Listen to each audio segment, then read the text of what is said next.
everyone, good morning, happy Thursday. Hope you guys are having a blessed Thursday so far. If you follow along on my personal stories, you saw why I was a little late this morning to the show or to the live because we had some contractors here finishing off some things. We're in the middle of a bathroom remodel, and after this bathroom remodel, we're going to be doing new carpet and another bathroom remodel. I feel like remodeling your home is never ending, and I joked about it all the time with clients, and now that I'm actually in the remodel, I want to pull my hair out. Can anyone else relate? Please tell me I'm not alone. But I'm so excited. I really am. Today they were working on the wainscoting, and we redid our fireplace, and so we're kind of doing a lot of things, but I am so excited to see it. Almost there to the finish line. It's looking so good. So happy morning, guys. Okay, so today's topic is really kind of fun, play off of what I feel like right now is happening is wedding season. Does anyone else feel that way? I know summertime is normally kind of when I'm getting all the invites to the weddings, and every weekend is booked with a wedding or some sort of wedding shower or all the things. But of course, this year being 2020, everything's a little different. All that was pushed back. So I have, 3 weddings just this end of this quarter to go to. Just went to one this last weekend. So I think are officially in wedding season. And so what we wanted to do for this month is kind of play off of the theme of weddings and talk to you guys about, how to say yes to the address. How do you know when you find the one? So I am not talking about how to find the one that you need to marry. Trust me, you do not want marriage advice from me. What I'm going to talk about today is how do you find the one when it comes to looking at for a home. So whether that's your first home because you're newly married and y'all are trying to come together and buy your first home, or even if you're married and both have separate homes that you need to sell and buy your home together, or even if you're not getting married at all and you're still trying to find the one, I today want to talk about some of the ways that you can work on finding the one when it comes to home ownership. Again, not marriage advice and not how to find the one when it comes to who you need to spend the rest of your life with. Again, you do not want that advice from me, so that is for sure. Anyways, but before we get started, if you guys will, I know I've brought this up before. And my goal, kind of coming back to my whole goal of why I'm doing this Bless This Nest, is really just to educate you guys. I see that we have people jumping on a regular basis, and some of y'all are saying hi, and I love it. But I have so many people that I know are watching these lives, and they're not saying hi or letting me know that they're watching while I am doing the show.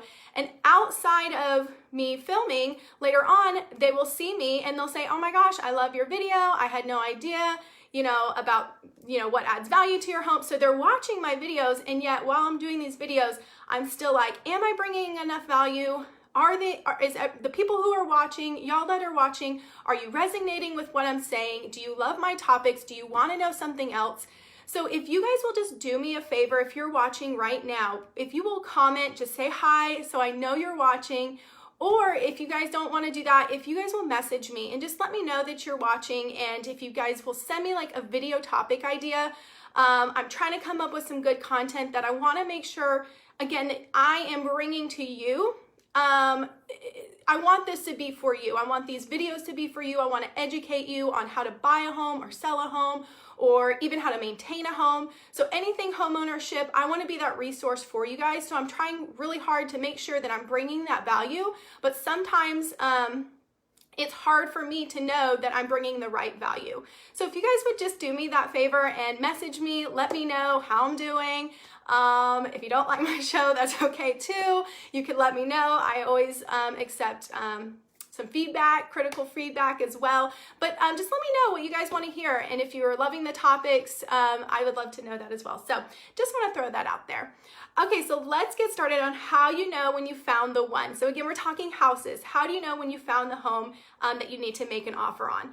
So what I did is I broke this down into 3 sections, or 3 things that I think are important that every homeowner does before they begin the home ownership or before they begin looking at homes and the process of buying a home. The first thing you want to do is start with your why. So why are you buying this next home? is it your first home and so you're trying to get out of rent?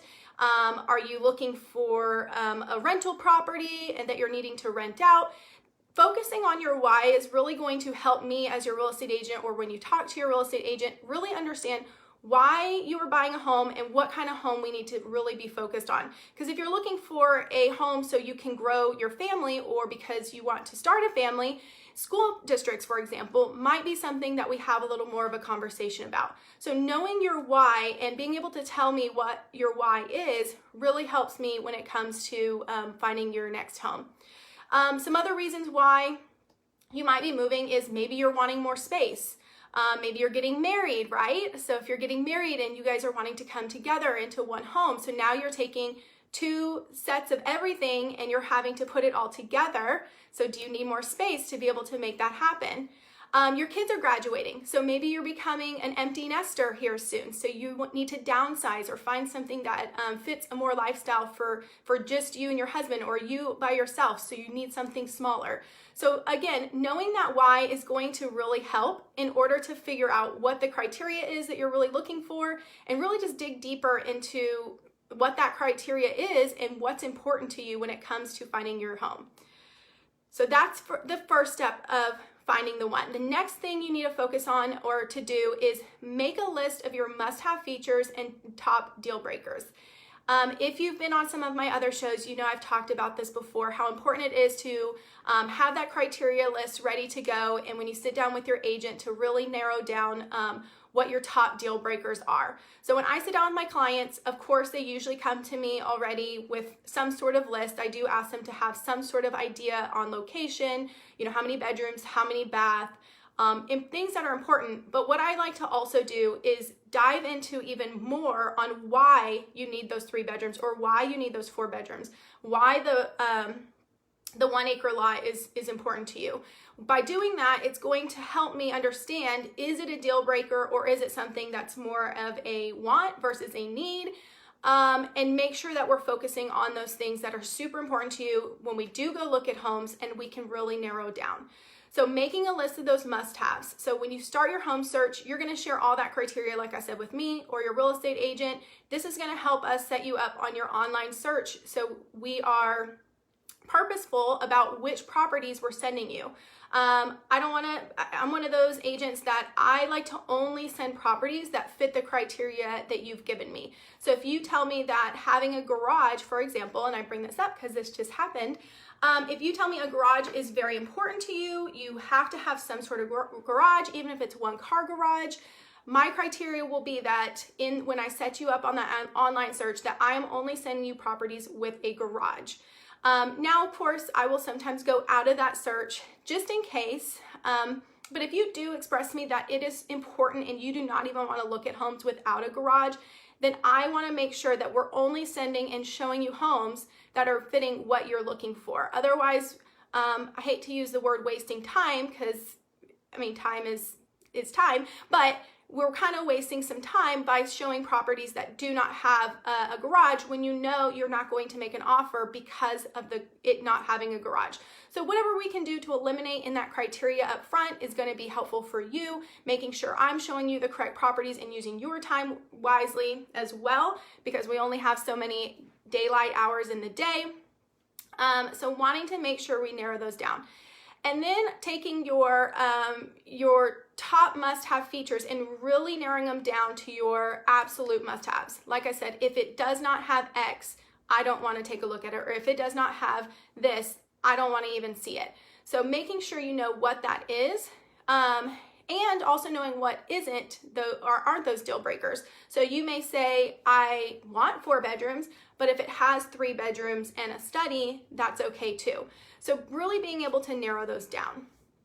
And then again, knowing which home features that you absolutely won't give up on versus knowing which ones you're okay with giving up on, and making sure that if it doesn't have that one feature, you're still okay with making an offer or moving forward on a property. So example, if you're buying a home for more space and it has the 4 bedrooms and you have 4 bedrooms as a must-have, but everything else is perfect, we go to look at a home that has 3 bedrooms, everything else is perfect, so all it's missing is that 1 bedroom, keeping in mind that you cannot change the fact that it has 4 bedrooms or only 3 bedrooms and not 4 bedrooms, but also making sure that you understand that it's okay that it doesn't have the 4th bedroom, so you can, that you would still be okay with that essentially. And then that also, like I said, focusing on the ones that or the features and the must-haves that you have that would be difficult for you to change. Or impossible for you to change. So the fact that maybe it doesn't have an updated kitchen, that's something that you can change versus, again, not having a 4th bedroom. That's something you cannot change. All right, and the last part of this, making sure that you find the one, is to simply just get out a piece of paper. I actually send my buyers I have my own sheet of paper that has all my questions that I ask them to fill out, or I fill out for them, going over what that criteria is. So literally writing down the type of lifestyle that you want your new home to create. So what I mean by that is you're not just buying a home, you're buying a lifestyle. And I can't tell you how many times I've had a buyer after closing tell me, man, I wish that I had a fireplace to be able to, enjoy my coffee. That was something that I pictured. And it just wasn't something I thought about while we were looking at homes. So I didn't realize how important it was going to be to me until I actually bought the home and I'm living in the house. So really just picturing your lifestyle and what you hope that your home can provide. So what do you normally do on the weekends? Do you love to host open houses? I host open houses. Do you love to host get-togethers and gatherings? Well, that might mean that we need to focus a little more on what the outdoor area looks like, or how open the room is, or the space is on your home is, so you can accommodate that entertainment lifestyle. And then what is something you don't have where you currently live that you would love to have in your next home? So thinking about, like I said, maybe it's a fireplace or going back to the garage, if you don't have that now and that's something that's important to you, because in your lifestyle, you want to be able to have some sort of auto repair place where you can work on a car. That's important to you. That's part of your lifestyle. So picturing what you don't have now, knowing that that's something that you're going to want in the next home. Or is it a bigger yard because you've got kids and you want to be able to have them to have a playground and to play outside or play football and tag and all those things. So really picturing that lifestyle of what you want your new home to look like is really going to help as well when it comes to finding the one. And again, ultimately just focusing on those must-have features, which ones are deal breakers, which ones are not, what things you cannot change and which things you can. So that way, when you do go to look at homes in person and as you're looking at them, this is something your agent hopefully is kind of pointing out to you, that, hey, you mentioned, that you wanted a larger backyard because you have a dog that needs to play and run around, and this one doesn't quite look like it's going to accommodate for that.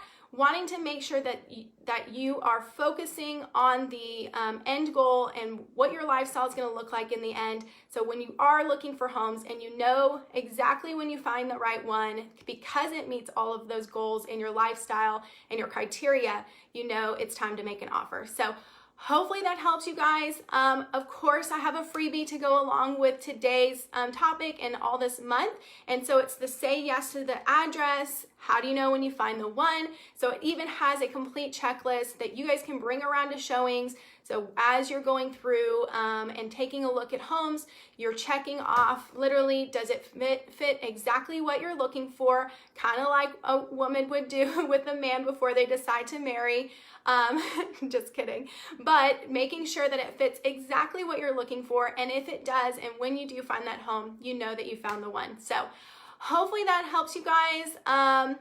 And again, I apologize for being a little late because we've got all the things going on, but wanted to make sure we're still jumping on here to talk to you guys. So hope you have an awesome Thursday. If you guys need anything else from me, please do not hesitate to reach out, and I will see you guys next week. Take care, guys.